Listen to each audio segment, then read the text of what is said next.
ایمان اور یقین حاصل ہو تو پھر دعا کرے اللہ اس پر استقامت عطا فرمائے، پھر اس پہ ڈٹ جائے۔ نبی پاک صلی اللہ علیہ وسلم نے فرمایا میں اس بات کا خوف نہیں کرتا کہ میری امت کمزور ہو جائے گی، اس بات کا ڈر نہیں کہ پیسے ختم ہو جائیں، نہ یہ خوف ہے کہ بھوکی مرے گی۔ حضور کس بات کا خوف ہے؟ تو نبی پاک نے فرمایا خوف یہ ہے کہ ان کا یقین کمزور ہو جائے گا۔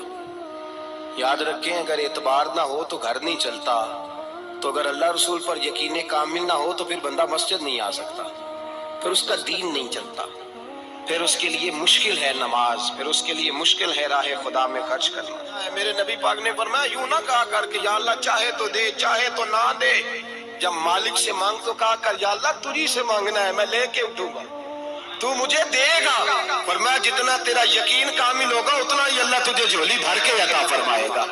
کمزور سا مسلمان، لڑکھڑاتا سا مسلمان دیکھتا ہوں کرتا ہوں، اور یہ بھی نہ دیکھا کریں بھائی ایمان یقین کو استقامت کے درجے پہ لیں، یہ نہ دیکھا کریں کہ وہ کیسے دے گا، وہ کسی وسیلے کا محتاج نہیں ہے، وسیلے کو پسند کرتا ہے، پر وسیلے کا محتاج وہ بغیر وسیلے کے بھی دے دیتا ہے۔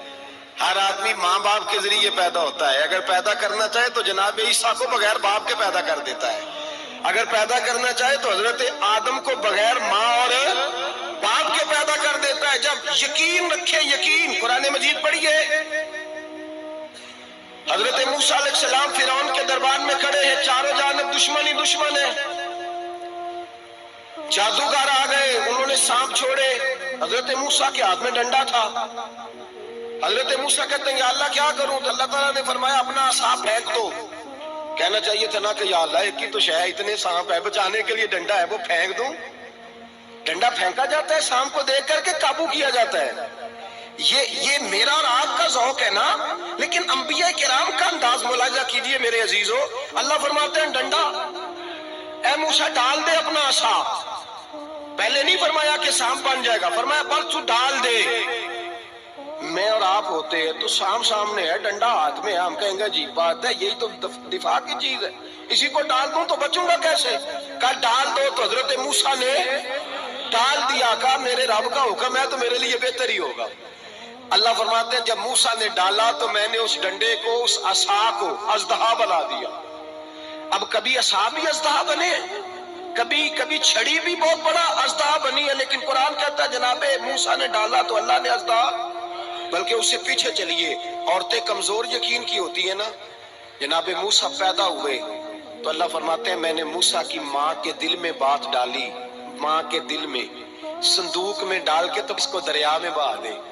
اور بھائی صندوق میں کہہ سکتے ہیں نا آکسیجن کیسے جائے گی، اور دریا میں بچے بچنے کے لیے ڈالے جاتے ہیں کہ ڈوبنے کے لیے ڈالے جاتے ہیں؟ ماں کے دل میں یقین کمزور نہیں تھا ماں کا۔ انبیاء کے ماں باپ موحد ہوتے ہیں، دین کو ماننے والے، ماں کے دل میں اللہ نے بات، اللہ قرآن میں کہتے ہیں میں نے وحی کی، میں نے القاء کیا، میں نے بات ڈالی۔ حضرت موسیٰ کی ماں کہتی ہے میں نے ڈال کے نا سمندر میں بیٹا، میں نے سمندر میں بیٹا ڈال کے صندوق میں بند کر کے رب کے حوالے کیا۔ آپ فرماتے ہیں میرے مالک کا بھروسہ کیا تو پھر میرے مالک کا کام دیکھو، کمال دیکھو، میں نے دریا میں ڈالا، اللہ نے فرعون کے گھر میں میرے بیٹے کی پرورش کرا دی۔ یہ یقین کہ حضرت موسیٰ کے پاس قوم آئی، قرآن پڑھیے، کہا جناب پانی چاہیے، وَإِذِ اسْتَسْقَىٰ مُوسَىٰ لِقَوْمِهِ، موسیٰ نے اپنی قوم کے لیے پانی مانگا، ہم نے کہا فَانْفَجَرَتْ مِنْهُ اثْنَتَا عَشَرَةَ عَيْنًا، اپنا ڈنڈا پتھر پہ مارو۔ عقل والا آدمی ہوتا تو اڑ جاتا، کہتا یا اللہ پتھروں سے بھی کبھی پانی نکلا ہے؟ اضرب بعصاک الحجر، مارو پتھر پہ ڈنڈا۔ اللہ کے نبی نے منٹ نہیں لگایا، تھا کر کے ڈنڈا لگایا، فَانْفَجَرَتْ مِنْهُ اثْنَتَا عَشَرَةَ عَيْنًا۔ اللہ فرماتے ہیں جناب موسیٰ نے ایک عصا مارا، میں نے 12 چشمے جاری کر دیے۔ تو لے تو لا اللہ کرتا ہے، اللہ کہتا ہے پڑھ نماز روزی دوں گا، کہتا ہے سوچتا ہوں۔ اللہ فرماتا ہے آجا مسجد میں تیرا ہو جاؤں گا، کہتا ہے دیکھتا ہوں۔ رب فرماتا ہے تو میرے محبوب کی غلامی کر، میں تجھے محبوب بنا لوں گا۔ تو کہتا ہے تھوڑا بڑا ہو کے داڑھی رکھنی ہے، ابھی سیانا ہو کے میں ذرا سرٹیفکیٹ لے لوں اسرائیل سے کہ کتنے سالوں کے بعد آئے گی، پھر شروع کروں گا۔ پروگرام بنا رہا ہے، ابھی تو ارادے میں ہے اللہ کے پیغمبر کا ڈنڈا، اور اس سے زیادہ آگے بات ہو گئی، پیچھے فوج لگی ہوئی ہے فرعون کی، مجمع ہے، ہزاروں لاکھوں کا لشکر لے کے، تلواریں نیزے، فرعون پیچھے، آگے دریا آ گیا۔ حضرت موسیٰ علیہ السلام کھڑے ہیں، اب کدھر جائیں؟ اللہ پاک نے فرمایا مارو ڈنڈا۔ کہاں؟ پانی پہ ڈنڈا مارو۔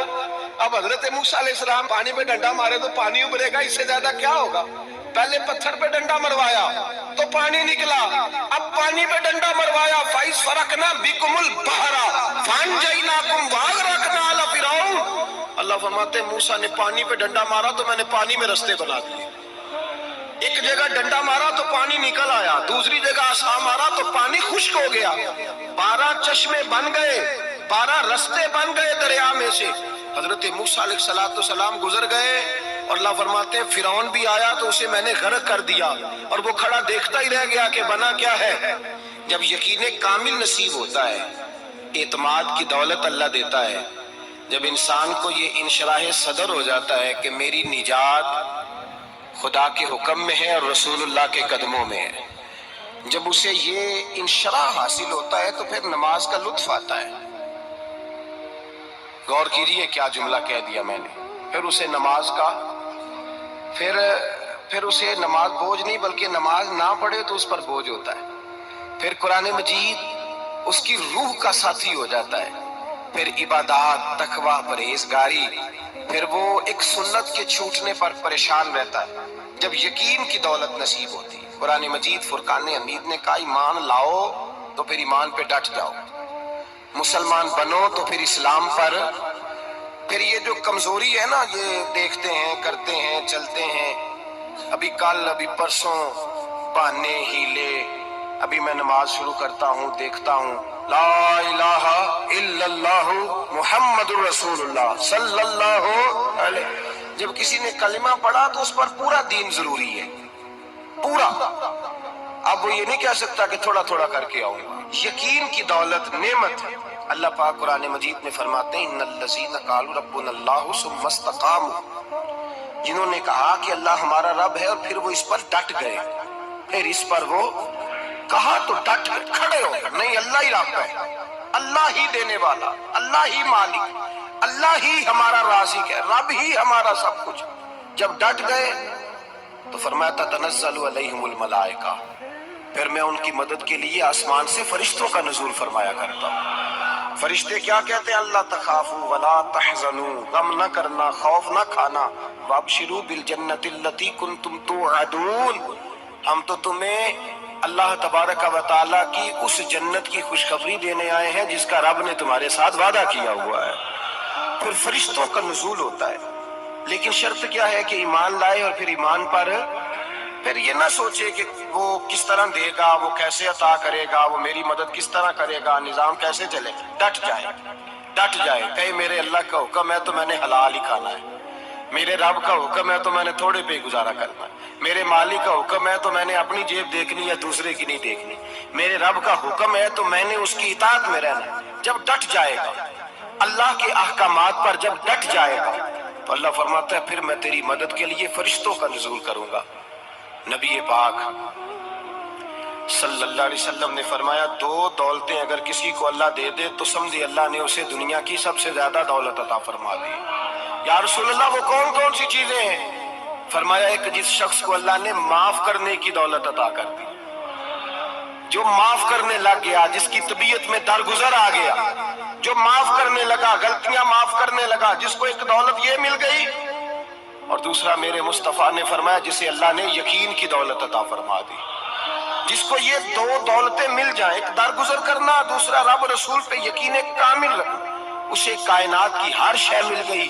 میرے نبی پاک نے فرمایا جب بھی دعا مانگو خدا سے یہ 2 نعمتیں مانگا کرو، عرض کیا کرو اے اللہ درگزر کی دولت عطا فرما، اے اللہ تو ہمیں یقین کی دولت عطا فرما، ایمان کی قوت اور پختگی نصیب فرما۔ میرے بھائی حضور نے فرمایا مانگ کے لو۔ کمزور ایمان والا شخص کسی کام کا نہیں ہوتا۔ جس آدمی کے ذہن میں شک کا بیج ایک دفعہ جنم لیتا ہے وہ آدمی تو غلام سے بدتر ہے۔ بے کیف سجدہ، روٹھی روٹھی سی عبادت، اس کی زندگی کیفیات سے خالی ہے۔ جس شخص کو پتہ چل جائے نا لوگ میرے مخالف ہیں، اس کا تو سجن رہتا ہی کوئی نہیں۔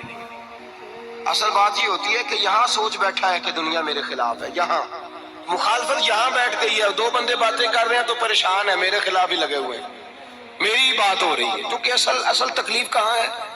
اور اگر